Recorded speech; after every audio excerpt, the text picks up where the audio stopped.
আমরা সাধারণত জাকাত বলতে কি বুঝি? বছরের শেষে যা সঞ্চয় হলো তার থেকে ২.৫% দান করে দেওয়া। কিন্তু সোর্সটা বলছে জাকাতের আসল অর্থ হল পবিত্রতা বা পরিশুদ্ধি।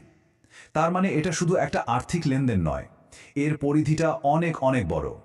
এটা হলো আত্মিক, মানসিক, সামাজিক সব মিলিয়ে একটা কমপ্লিট সেলফ পিউরিফিকেশন বা আত্মশুদ্ধির প্রক্রিয়া।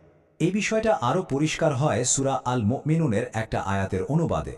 সোর্সটা এটার অনুবাদ করছে এভাবে, আর এরাই হলো তারা যারা নিজেদের পরিশুদ্ধ করার জন্য সব সময় সক্রিয় থাকে।